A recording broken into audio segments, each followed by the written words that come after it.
San Francisco's most vexing problems, homelessness. And apparently there's a ballot measure that at least aims at solving it. And Phil Matier, Melissa Kane, you're back to talk about that.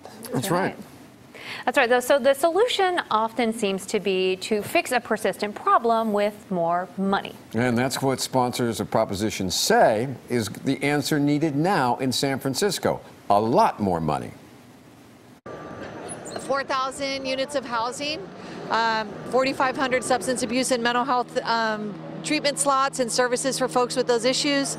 It's going to do a lot of prevention, keep about 7,000 households in their home every year. That's really driving the homeless crises as people are getting displaced. And then get rid of our shelter wait list. Jennifer Friedenbach is the executive director of the San Francisco Coalition on Homelessness. She's also one of the measure's key authors. It's really a no-brainer. If people are expecting this stuff to magically disappear without investing in solutions, then they're going to see the status quo continue. But the city already spends an estimated $385 million a year on homeless programs.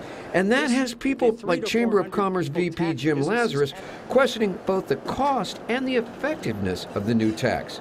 And its possible boomerang on the city's businesses. It's the wrong tax measure for the wrong reason, with no budgetary controls and no accountability that services are actually going to solve the problem. If approved by voters, the measure would add a 0.5% gross sales receipts tax on the city's 400 or so biggest corporations. Corporations that bring in over $50 million each a year. They're hotels, they're professional service firms, they're retailers, they're major headquartered companies. It's a variety. And of course, the real gold mine, tech.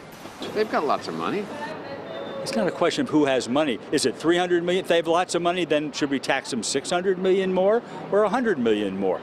But opponents also say that the tax could have an unintended consequence and lead to businesses leaving the city. Some businesses will have a small tax increase, could be $10,000 or $20,000. Some will have $10 to $20 million tax increases if this measure passes. For them, it's a major business decision to stay in San Francisco. But tech giant and Salesforce founder Mark Benioff, a longtime contributor to homeless causes and one of the city's biggest employers, says not only is he good with the tax, he's also pledged to spend $2 million of his own money to help pass the measure.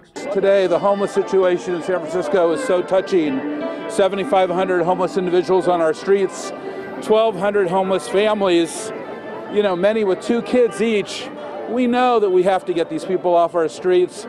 We know current funding is not enough. But others, like former San Francisco Mayor Gavin Newsom, say what the city needs is a regional solution, and that one city spending more could actually attract more homeless to the city. You're going to put another $400 million in the homeless problem? I promise you this. I don't think this.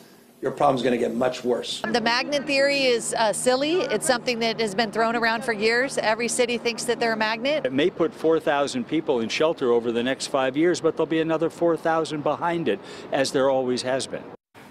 Now, proponents are trying to get a 2/3 majority rather than a 50+1 because under law, this was put on the ballot by an initiative process, and there's questions about whether that's legal under the tax laws. So we could start collecting the tax, but not necessarily spend it if it passes. All right, so they want that 2/3 just to be safe. All right.